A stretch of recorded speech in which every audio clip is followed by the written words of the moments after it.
देखिए टैक्स में हम लोग आज पढ़ेंगे क्लबिंग ऑफ इनकम। ठीक है, क्लबिंग ऑफ इनकम का मतलब इनकम को एक साथ में मर्ज कर देना। जनरली क्या होता है, अगर कोई आदमी इनकम अर्न करता है तो टैक्स देने का लायबिलिटी सिर्फ उसका होता है, इंडिविजुअल का। अगर एक आदमी इनकम अर्न कर रहा है तो टैक्स देने का लायबिलिटी सिर्फ उसका है, टैक्स सिर्फ वो अपना इनकम का दे सकता है। लेकिन सेक्शन 60 से 64 के प्रोविजन में ऐसा एक प्रोविजन बनाया गया है कि भाई आप अपने फैमिली मेंबर जैसे कि स्पाउस हो या फिर माइनर चाइल्ड हो, जो हमारे सिलेबस में ये 2 जन का इनकम क्लब करते हुए देखा जा रहा है, स्पाउस या माइनर चाइल्ड, इसके इनकम को आप किसी इंडिविजुअल के इनकम में क्लब कर देते हो। अब ये क्लब्ड हो जाता है कैसे, उसके भी कुछ प्रोविजंस बनाए गए हैं। स्पाउस मतलब आप देख लेंगे यहां पर हम लोग ये 2 तरह का इनकम हमारा क्लब्ड हो रहा है, एक स्पाउस का और एक माइनर चाइल्ड का। ये कैसे होता है उसका प्रोविजन हम लोग को समझना है। ठीक है, तो इनकम को हम लोग कैसे क्लब करते हैं, स्पाउस के इनकम को कैसे क्लब करते हैं और माइनर के इनकम को कैसे क्लब करते हैं, वही सब हम इन चैप्टर में पढ़ेंगे। तो मैंने कहा क्या, जनरली आपका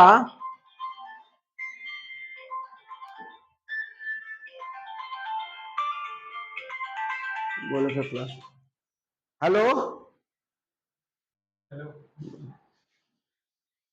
वेट, हेलो, हाँ अभी आएंगे।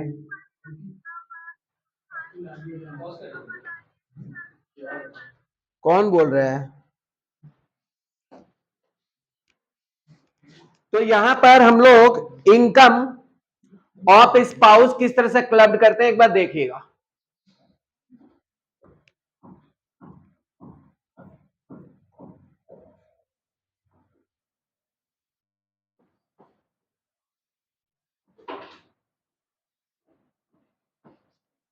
चाहे हस्बैंड कमा रहा है, वाइफ कमा रही है, और दोनों भी कमा सकते हैं, कमाने पे किसी का रोक नहीं है ना। आप दोनों इनकम अर्न करते हो, इनकम अर्न कर रहा है यहां पर। अब देखिए क्या कि एक ऐसा प्रॉपर्टी जो हस्बैंड ने अपने वाइफ को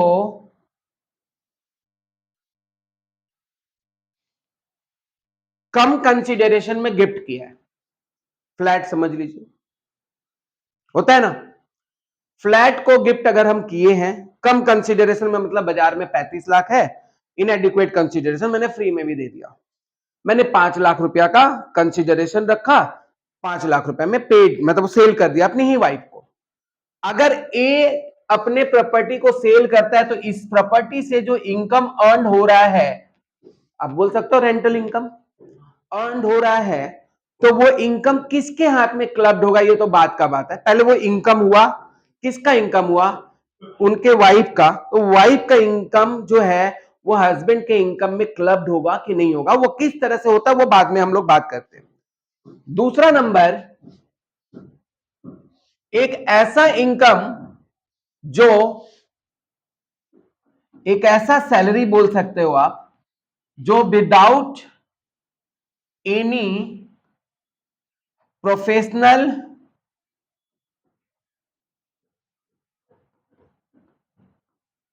और टेक्निकल ग्राउंड पे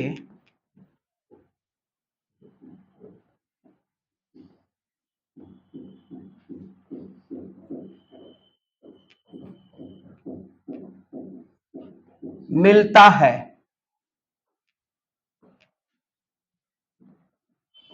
कहने का मतलब हुआ कि उसको, उसके वाइफ को ऐसा कोई भी प्रोफेशनल और टेक्निकल का नॉलेज नहीं है, लेकिन उसको सैलरी मिल रहा है एक ऐसे कंपनी से जिसके कंपनी में उसके हस्बैंड का सब्सटेनियल इंटरेस्ट है, सब्सटेंशियल इंटरेस्ट है।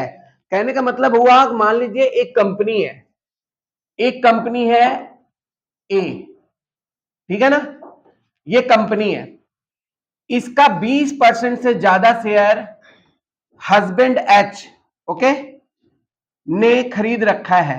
कितना परसेंट से ज्यादा शेयर? 20% से ज्यादा शेयर वो खरीद रखा है। या फिर ऐसा कोई बिजनेस कंसर्न है जिसका 20% प्रॉफिट पाता है कौन? हस्बैंड, ठीक है। और इसी कंपनी में इनकी वाइफ है जो हर महीना 50,000 रुपया का सैलरी पा रही है। कितना का सैलरी पा रही है? 50,000 का। लेकिन उनका कोई भी प्रोफेशनल और टेक्निकल ग्राउंड नहीं है। वो मत ना कोई प्रोफेशनल काम कर सकती हैं, मतलब उनके पास कोई डिग्री है, और ना ही कोई वो इंजीनियर है, ना उनका कोई भी ऐसा प्रोफेशनल और टेक्निकल ग्राउंड नहीं है। Without any professional and technical ground वो उस कंपनी में जनरल मैनेजर है या फिर रिसेप्शनिस्ट है, कुछ भी है, लेकिन उनका कोई टेक्निकल ग्राउंड नहीं है, मतलब उनका कोई ऐसा क्वालिटी नहीं है जिनके कारण उनको 50,000 मिलना चाहिए। समझ आया बात? वो घर पे ही रहती है, ऐसा भी आप मान सकते हो।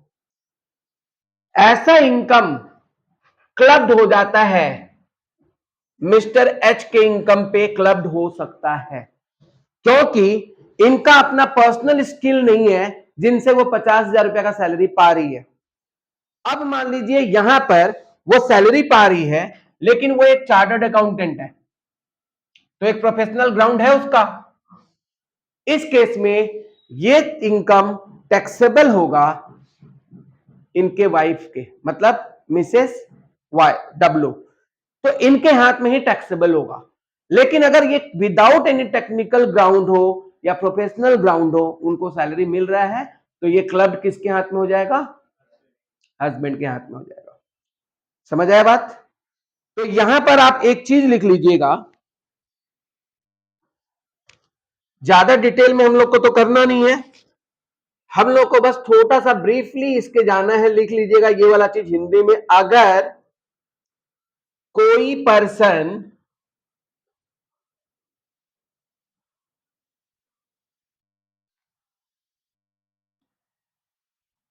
किसी कंसर्न में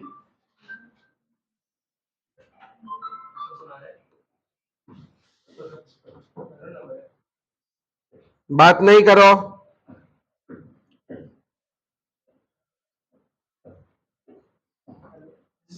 सब्सटेंशियल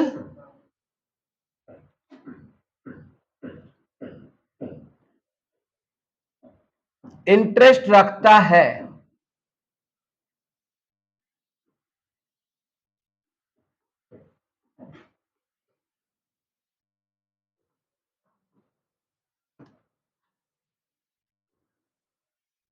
एंड वो कंसर्न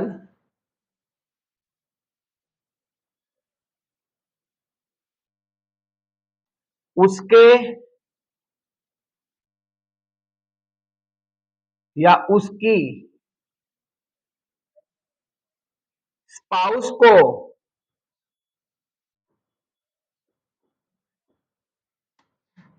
सैलरी एटसेट्रा देता है,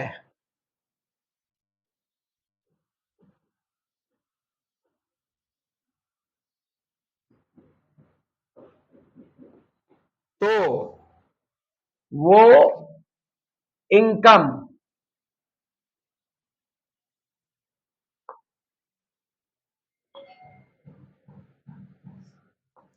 क्लब्ड होगी।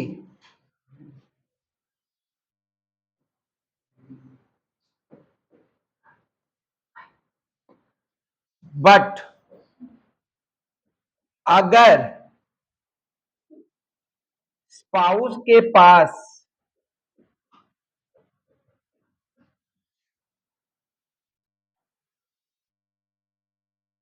कोई प्रोफेशनल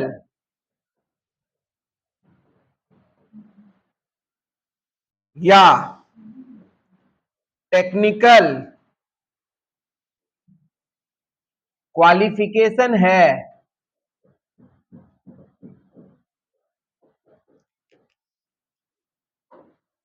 तो इनकम क्लब नहीं होगा। समझ आया बात? कहने का मतलब हुआ कि ये कोई सब्सटेनियल इंटरेस्ट रखता है किसी कंपनी में, उसका स्पाउस मान लीजिए उसका हस्बैंड ही रखता है या फिर उसकी वाइफ ही रखती है, तो उसका जो पार्टनर है, लाइफ पार्टनर बोल सकते हो, वो अगर उसका स्पाउस जो है वो अगर उस कंपनी में सैलरी वगैरह कुछ रेम्यूनरेशन पाता है तो उसके हाथ में वो इनकम क्लब्ड होने का चांसेस है, चांसेस नहीं क्लब्ड होता है। लेकिन अगर वो अपने पर्सनल स्किल से, मतलब अपना टेक्निकल क्वालिफिकेशन या प्रोफेशनल क्वालिफिकेशन के बदौलत उस फर्म में मौजूद है तो ये इनकम को क्लब होने का कोई अधिकार नहीं है। समझ गया बात? ये तो हो गया आपका स्पाउस का कहानी।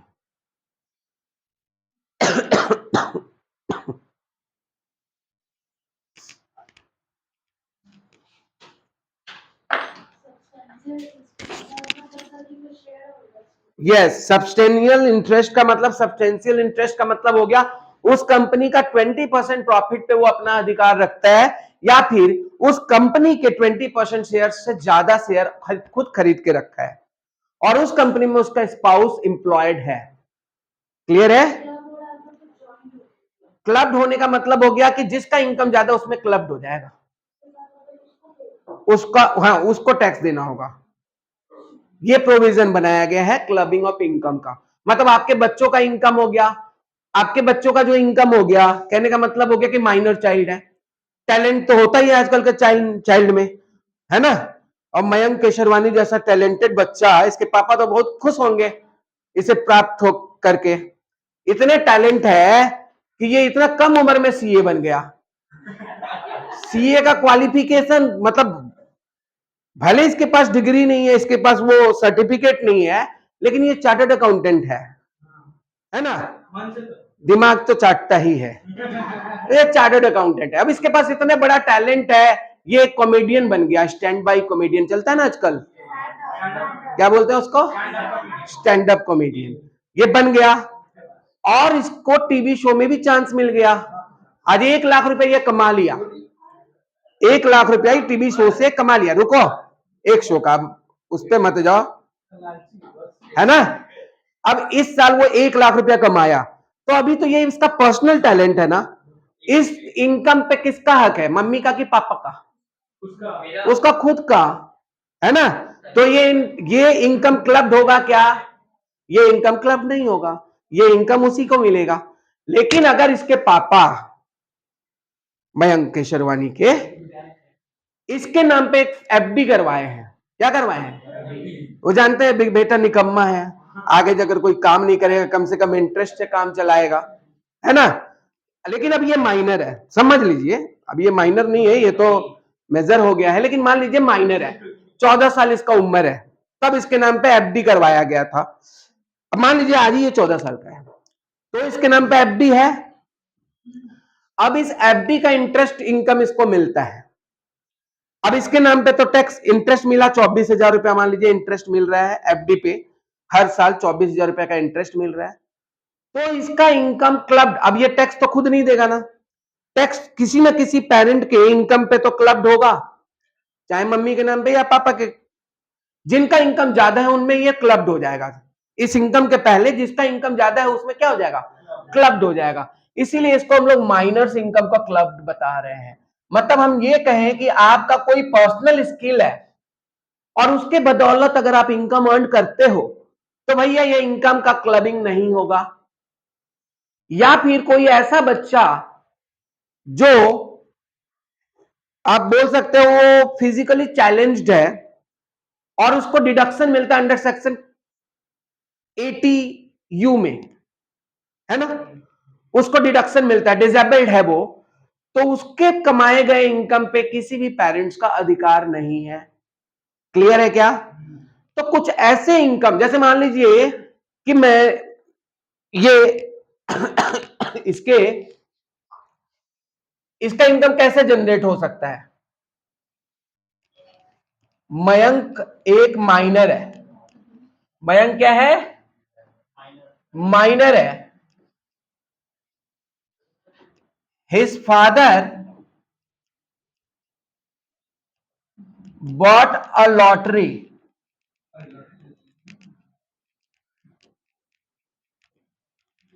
In his name. लकी था, लकी है, लकी है इन हिज नेम, है ना? और इत्तेफाक से इस लॉटरी इनकम में वो जीत गया। मतलब ये लॉटरी का इनकम 5 लाख रुपया हुआ और इसमें ये नॉमिनेट हो गया कि भाई मयंक के नाम से जो लॉटरी खरीदा गया था वो जीत गया 5 लाख ही, बस 5 लाख। अगर ये 5 लाख का इनकम है तो क्या ये मयंक का पर्सनल टैलेंट था? ना, ये तो कोइंसिडेंटली जीत गया ना। अब ये इनकम तो हुआ, अब उसका तो इनकम वो तो इनकम टैक्स देने नहीं जाएगा, तो ये इनकम किस में क्लब्ड होगा?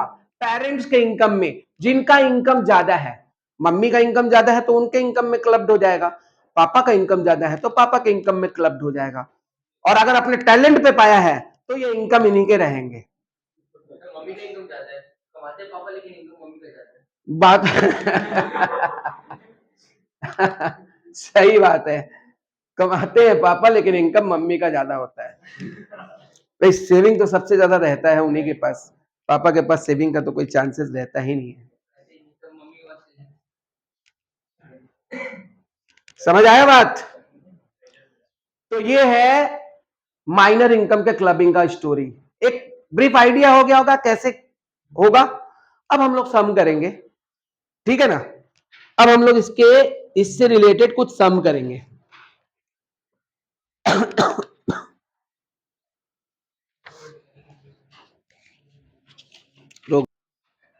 आ गया? तो क्लबिंग ऑफ इनकम पे ऊपर हम लोग एक सम करेंगे। यहां पे सम आपके ईयर पेपर में ही आया हुआ ये सम है, ठीक है ना? ईयर पेपर का ही कोई सम है जिसको थोड़ा सा मॉडिफाइड किया गया है। यहाँ पे mister Partho is a trader, particular of his income and his family's income are given as below. Particular his income and his family are given below. उनका खुद का अपना बिजनेस है, उस बिजनेस से वो 90,000 रुपया कमा रहे हैं। कौन? Mister Partho. Income from salary, उनकी वाइफ अपर्णा ओके, जो किसी स्कूल में, किसी एजुकेशनल इंस्टीट्यूशन में वो प्रिंसिपल है, वो भी अपना 50,000 रुपया का सैलरी अर्न करती है, ठीक है? पर मंथ नहीं लिखा है, एक बार क्वेश्चन चेक कर ले, पर मंथ नहीं लिखा हुआ मतलब साल भर में अर्न कर रही है। ओके, पर मंथ लिखा रहता तो हम लोग इंटू 12 कर देते। तीसरा लिखा हुआ है interest on company deposit derived by master Mayank, उनका बेटा है, पहला माइनर सन है, जो कंपनी डिपॉजिट जो पार्थो ने करवाया था उनके ऊपर इंटरेस्ट का कमाई करता है 12,000 रुपया। ये अपने बेटे के नाम पे कंपनी डिपॉजिट्स करवाए थे, 12,000 रुपया उस पर इंटरेस्ट पा रहा है। किनके? पहला माइनर सन के नाम पे इंटरेस्ट हो रहा है। Receipt from sale of painting by minor Mamta, Mamta painting बेचती है, मतलब उसके पेंटिंग बेचने पे 60,000 रुपए का इनकम हुआ और वो एक आर्टिस्ट है। समझ में? क्योंकि उनका पेंटिंग अगर बिकता है तो मतलब समझ लीजिए वो एक आर्टिस्ट है। यहाँ पे एक आर्टिस्ट वर्ड देना चाहिए था, समझिए, वो लिखा रहेगा कि एक रिनॉर्ड आर्टिस्ट है, एक जानी मानी आर्टिस्ट है, ये लिखा रहेगा। और लास्ट में income by way of lottery by master Abhishek, उनका सेकंड चाइल्ड, उनका लॉटरी जीतने से 6,000 रुपए का कमाई है, 6,000 रुपए का कमाई है लॉटरी जीतने से। तो ये आपका इनकम, ये आपका हो गया आपका इसके ऊपर सम। हम लोगों को यहां पे ये लिखना है कि उसका टोटल इनकम क्या होगा, अगर ये किसी में क्लब्ड होगा तो कितना होगा या नहीं होगा। तो कितने सोर्स ऑफ इनकम हो गए देखिए, यहां पे आपके मिस्टर सिंह है, लिखेंगे computation of gross total income, यही बोलेगा क्वेश्चन में कि आपका टैक्सेबिलिटी ऑफ इनकम बताना है। कंप्यूटेशन ऑफ टैक्सेबल इनकम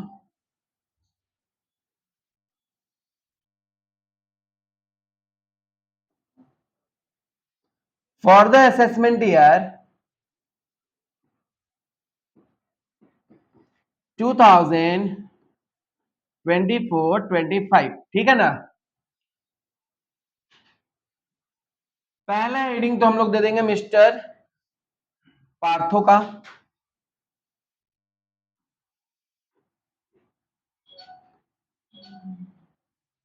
दूसरा हेडिंग हम लोग देंगे मिसेस पार्थो का,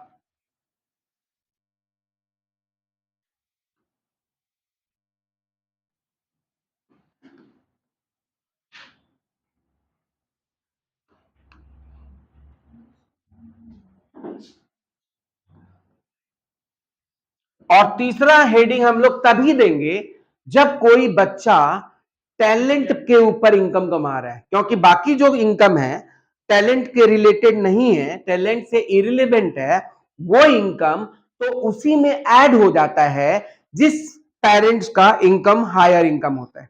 तो ये तो है ना, तो उनका इनकम तो क्लब्ड हो जाएगा। इसीलिए जो टैलेंटेड बच्चा है, टैलेंटेड बच्चा यहां पे ममता है, यही है ना, ब्रैकेट में लिख देते हैं माइनर। नंबर 1 हम लोग इनकम किसका लिखेंगे, पार्थो जी का। इनकम कहां से पा रहे हैं वो, पहले लिख देंगे इनकम फ्रॉम बिजनेस और प्रोफेशन, यही ना। इनकम फ्रॉम बिजनेस से कौन इनकम पा रहा है,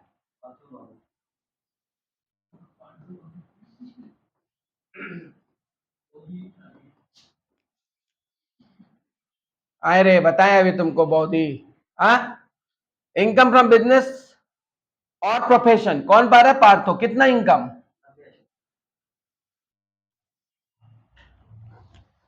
दूसरा इनकम हम लिखते हैं इनकम फ्रॉम सैलरी, ये कौन पा रहा है। अभी अपर्णा का इनकम अलग इसलिए हो रहा है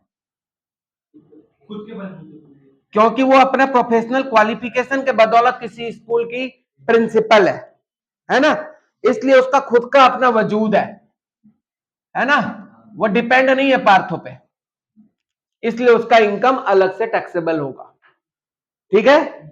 लेकिन यहीं पर किसी कंपनी में सब्सटेंशियल इंटरेस्ट रहता है मिस्टर पार्थो का, और वहां पर वो कोई मैनेजिंग डायरेक्टर होती है, लेकिन उनका खुद का बैकग्राउंड नहीं है कि वो किसी प्रोफेशनल या टेक्निकल स्किल की मालकिन है, दैट मीन्स वो इनकम क्लब्ड हो जाता। किसमें क्लब्ड हो जाता, पार्थो में, सही है। तीसरा नंबर क्या है, इनकम फ्रॉम अदर सोर्सेस है। इनकम फ्रॉम अदर सोर्सेस में सबसे पहले हम इनकम ले लेते हैं किसका, सबसे पहले ले लेते हैं इनकम ऑफ फर्स्ट चाइल्ड, कितना था बोलो, इनकम फ्रॉम कंपनी डिपॉजिट था ना, income from company deposits to first minor child,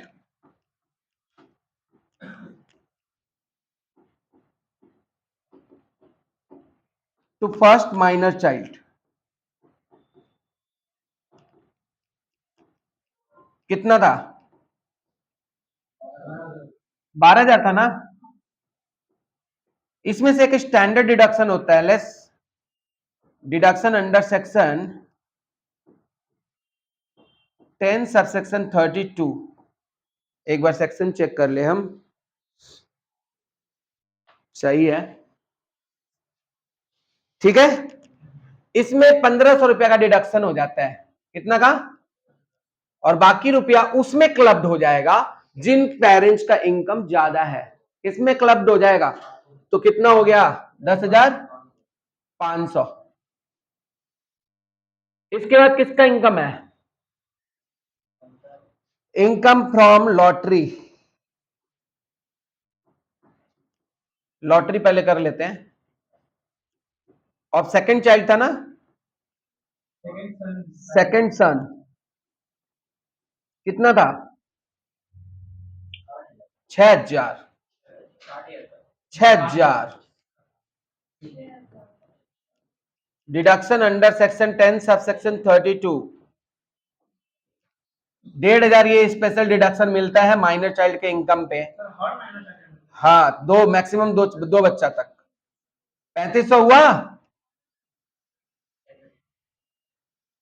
और लास्ट में हम लोग लिखेंगे इनकम फ्रॉम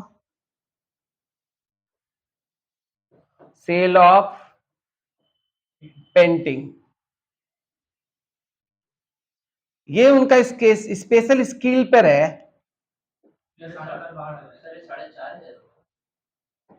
सॉरी, यस, ये 4,500 होगा। हो गया 4,500। अब पेंटिंग पे जो इनकम पा रही है वो कौन पा रही है? ममता। कितना का? 60,000 हो गया ममता का इनकम।